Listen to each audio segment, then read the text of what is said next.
Welcome to Inspiring Women with Laurie McGraw. I am your host, Laurie McGraw.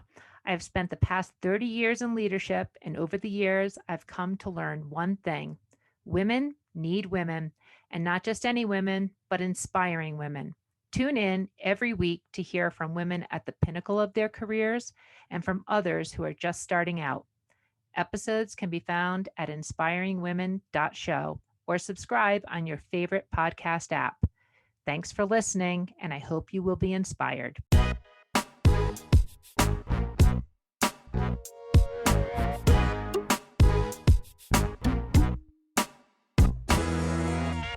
Welcome to this episode of Inspiring Women, and today we're talking with Dr. Miruna Sasu. Now, Dr. Sasu is the Chief Strategy Officer of COTA, which is a company that focuses on data and analytics, working on cancer, the research and how to advance care patterns with cancer. Now, most recently, Miruna was the head of Johnson & Johnson's clinical trial feasibility and advanced analytics team. She's got over 20 years of experience leading life sciences organizations. And she is an accomplished executive with a track record having driven broad-based digital innovation at organizations like Johnson & Johnson and Bristol-Myers Squibb. She has a PhD in biology and statistics, a master's in business administration. And Dr. Sasu, I am so excited to be speaking with you today on Inspiring Women. Same here, Laurie. Thanks so much for having me. Very excited for our conversation. Great. Well, I want to get into what you do, but I also want to say, congratulations, you're a new mom. So that's also pretty exciting. And I want to talk about, how you do that with your executive professional career as well. But as we always start on Inspiring Women, I like to get a sense for what are you doing right now? What are you doing professionally? You've been in this role at COTA for about half a year. What does your day-to-day look like? Yeah, great question. I love that. Thanks very much for the congrats. It's a really wonderful thing being a mother. In my personal life, certainly I will get into that in a little bit later, but my professional life, my role here at COTA is Chief Strategy Officer. So my remit is really about understanding the competitive landscape, understanding our competitors as well as our clients, and really bringing the company into that future vision and putting an operations plan around that future vision. So what we do here at COTA, as you very well stated, is we actually work with electronic medical records and data, and we make sense of that data and we analyze it for doctors at healthcare provider sites as well as life science companies. And so in order for us to always be on the cutting edge of that, we have to utilize advanced analytics as well as data science and so on and so forth. So we always have to keep ourselves and our company on the cutting edge. And to do that, we really have to go through a visioning exercise every so often to ensure that we have the right technology, the right people, and that we're moving in the direction not only with our competitors, but also ahead of our competitors. So that is my role here. In addition to that, I am a life science company expert. As you mentioned, I worked at Johnson & Johnson as well as Bristol-Myers Squibb. And so I'm kind of an insider from that perspective. And so really understanding our clients and what they need and what they will need for the future is something that I have brought to COTA to help with that visioning exercise. So in a nutshell, that is on a daily basis what I do. I lead teams, and I am leading the company into that future vision that we're also excited about. Well, Miruna, you've been, your background in statistics and life sciences, that seems like it perfectly situates you for COTA, about, 10-year-old company in the space of analytics. And we'll talk about big data because that's that is an emergent field and a critical field and lots to parse through there. But let's talk about you. So how did you get there? You've got a biology background, you've got a statistics background. How did you take steps career-wise? Did you have a vision of where you were going? Did you just fall into the next thing? I always like for women executives, the how did you get there story is always really helpful to listeners. Yeah, great question. And something I'm really passionate about is helping women and other people who want to advance in their careers kind of get to that next step. So the way I did was I decided very early on, when my family and I kind of went through, what am I going to do for the rest of my life? I really decided early on, I'm going to go pursue the highest level of education I possibly can. And that is what springboarded me into a lot of different opportunities. And to start with, when I went from my bachelor's degree to the PhD program, I had a very, very interesting decision to make. Would I go get my MD or would I go get my PhD? And that decision was made very, very easy because I'm not able to be in a hospital. So I decided to go get my PhD. And after I finished my PhD, my journey throughout that PhD time, I thought to myself, do I want to be an academic? Do I want to be a professor? Or do I want to go into industry? And it took me a while to understand where I really wanted to go. I decided I was going to try to go into industry for a lot of reasons. But from there, I sort of said, what do I have to do to line up opportunities for myself after a doctorate degree to get into industry?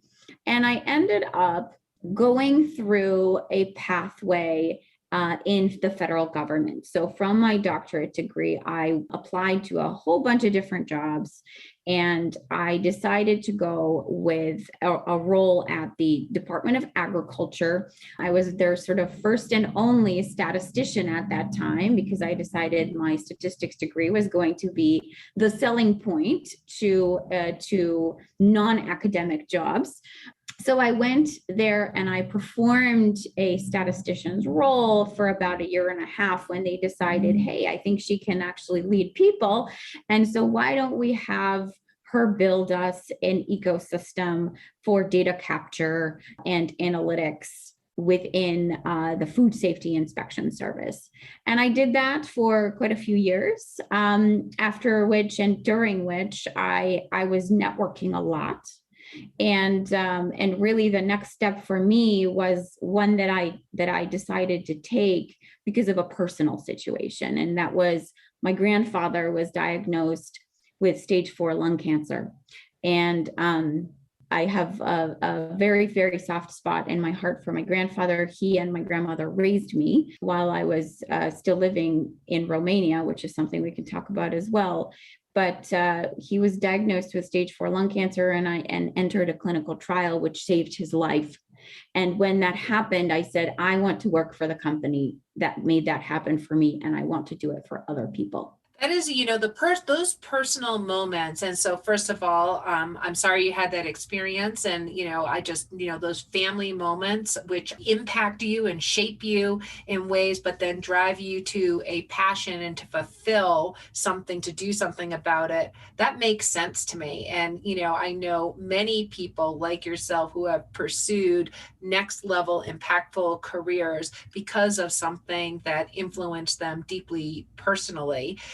Miruna, when you had that sort of aha, I want to have that impact. I also think it's interesting the background in statistics. I mean, we all know about big data today. We all know how important that is, but 15 years ago, 20 years ago, statisticians, we weren't talking about big data. How did that connection happen? And how did you know that would become, a really great place to double down, focus on? Because in the strategy that you lead now, it's all about big data to get to insights to advance cancer treatments.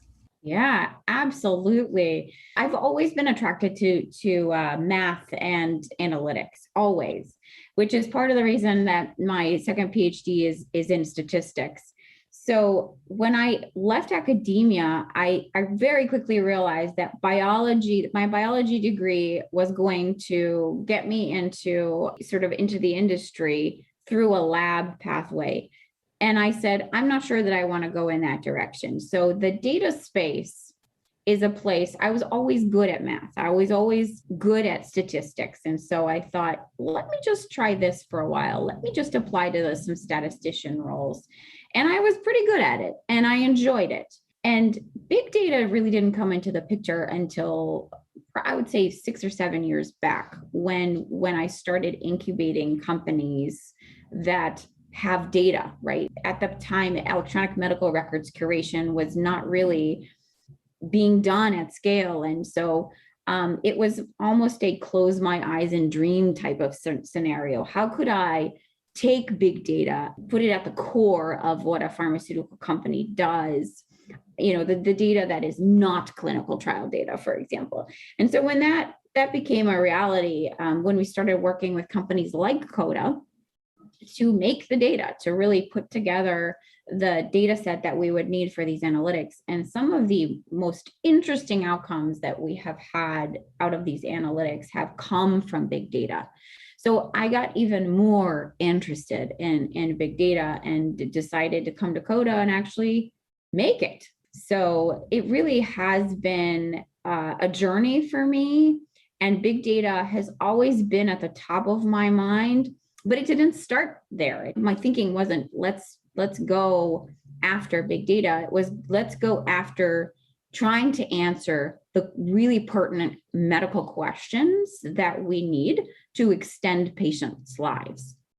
Well, in that, and your background, seems perfectly aligned to where we are now. I mean, we're at a time in healthcare where big data, innovation, digital advancement, it is happening at I think, accelerated and unprecedented pace. Some of that is most undoubtedly the pandemic, but these trends have been coming for a bit of time. So when the work that you're doing now, some of the things that I've read about interviews that you've done, writings that you've put forward, that you really want to turn the spigot on, when it comes to oncology and solving some of the very complex issues there. So how are you thinking about it? One of the things that anyone who knows anything about big data is that it's messy data at best, and that's part of the issue to get to insight. So how are you thinking about those problems, and how do you expect to advance in those areas? Yeah, I love that. I love that question. So the first thing we had to do was to have access to this big data. And now we do, especially in oncology. There are many companies, not just COTA, that are going after this and have data arsenals. So having the data is actually tremendously important and now allows the analytics that we need to answer those big questions.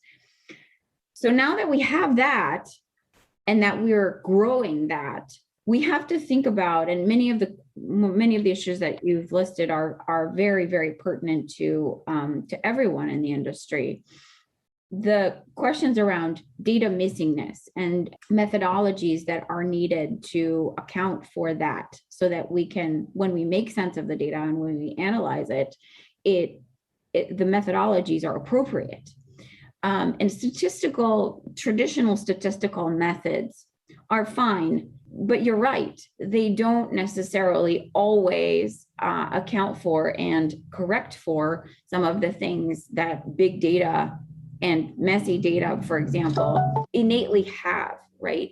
And so the methodologies are just as important as the data itself. So now we're thinking about algorithms and analytical methodologies that are needed to make sense of the data that we have in its current state. And of course, part of that is not just how do we analyze the data that we have, but how do we potentially make the data better? And so some of the algorithms and artificial intelligence that you're going to hear about over the next few years as well are not only to analyze the data and to answer questions like how do we extend patients' lives, they're also to go in and really make the data more palatable to an algorithm and to make it to put it in a better format to be consumed by algorithms that need to answer those questions.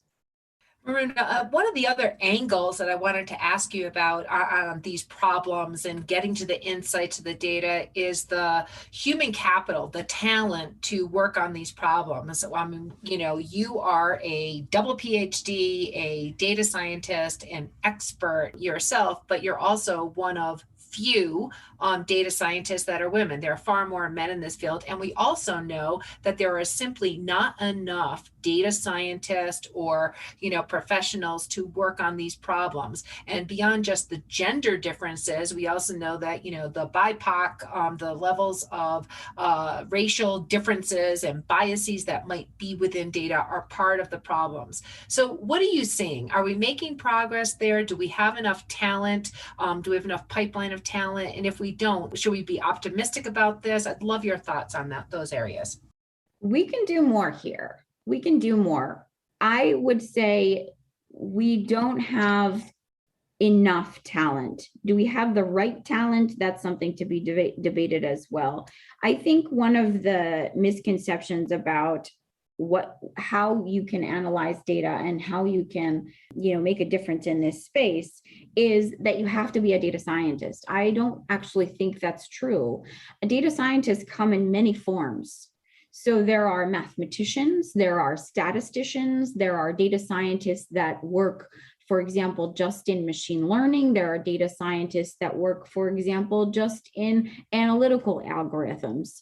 And there are data scientists that work on IT systems. So there are a lot of different pathways that folks that have a math degree or can go into math because of, for example, they have a genetics degree. There are many, many ways to take a degree and actually practice data analytics.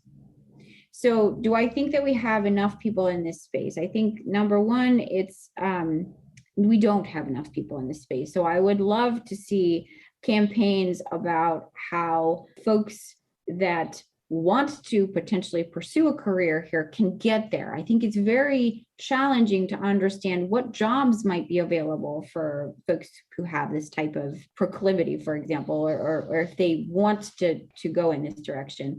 How do you actually get there? What jobs to look for and what job descriptions to go after? Even if you don't say have 100% of all of the attributes on a job description, do you even apply to a job, for example, in this space?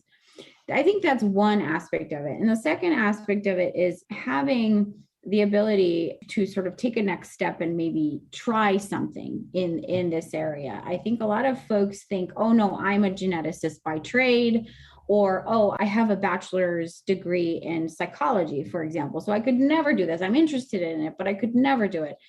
I would say that's not true. I think part of it is having educational opportunities and having the colleges and universities be able to steer students in the right pathway and the way to get there.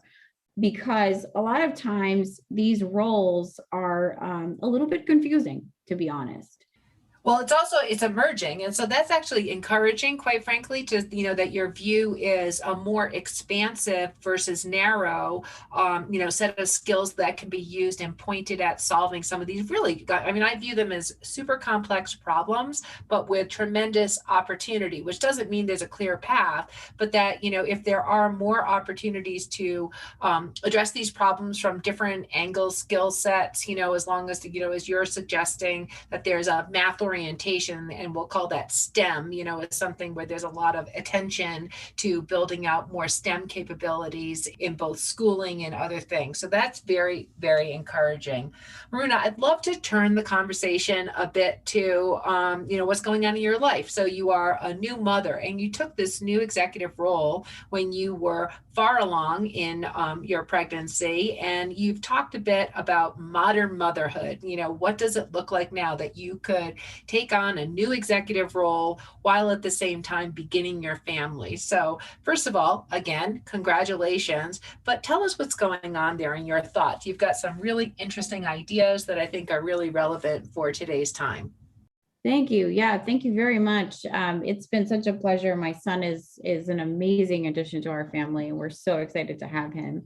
So I did take my current role, which is a very senior role, while I was pretty far along in my pregnancy. It was a career decision I made with my husband.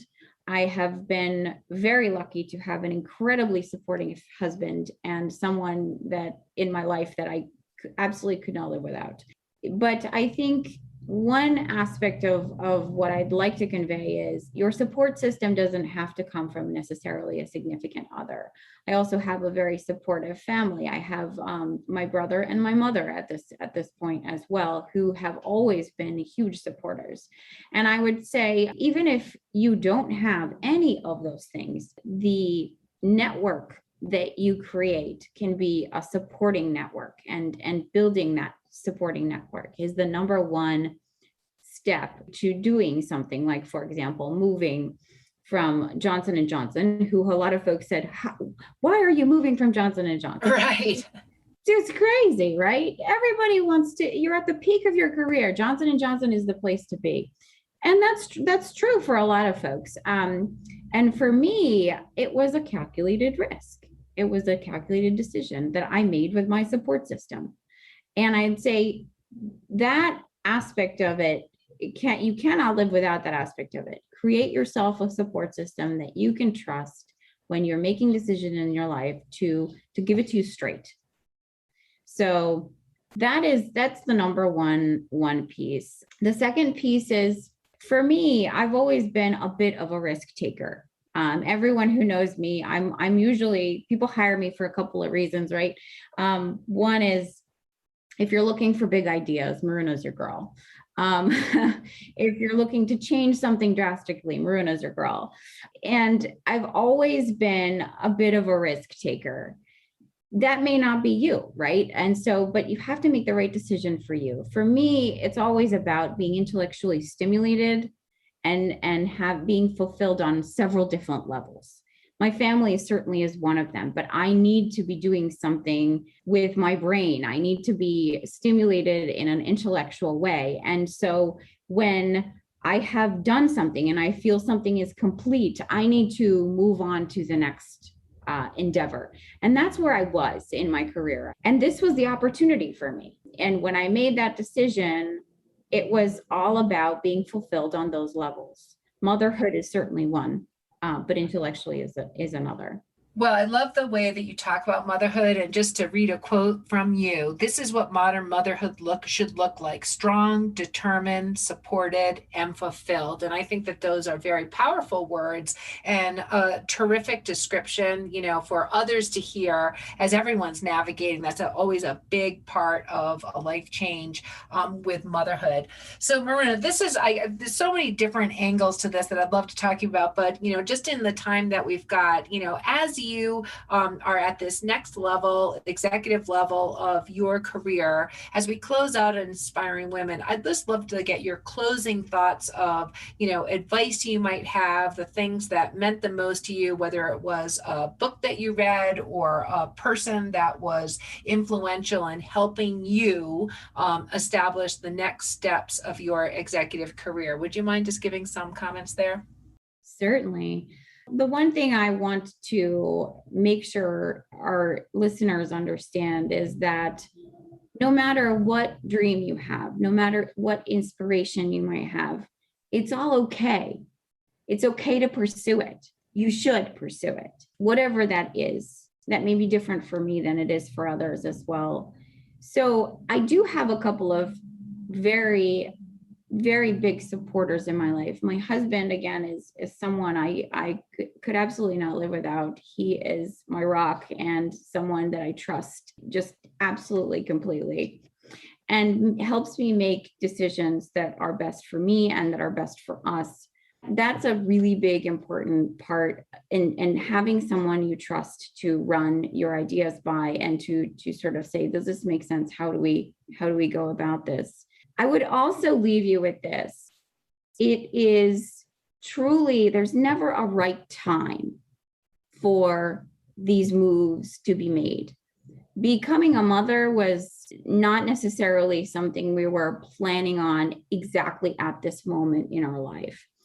Me moving to COTA in an executive role, it was not exactly something that we were planning on at this point in my life necessarily. But when it comes, you should have the courage and fortitude and the support system to be able to make a call. And I think that is truly, truly freeing. There's never a right time. And if you go after it, when you go after it is the time that is right for you. So I will just leave our listeners with that. There is never a wrong time. You should go after your dreams and always pursue your desires and your potential future. Those are really strong words and terrific advice, as well as having, the trusted support from others to help you on that journey. This has been an excellent Inspiring Women conversation. I've been speaking with Dr. Miruna Sasu, and Miruna, thank you so much. And thank you, Laurie. This has been an episode of Inspiring Women with Laurie McGraw. Please subscribe, rate, and review. We are produced by Kate Cruz at Executive Podcast Solutions. More episodes can be found on inspiringwomen.show. I am Laurie McGraw, and thank you for listening.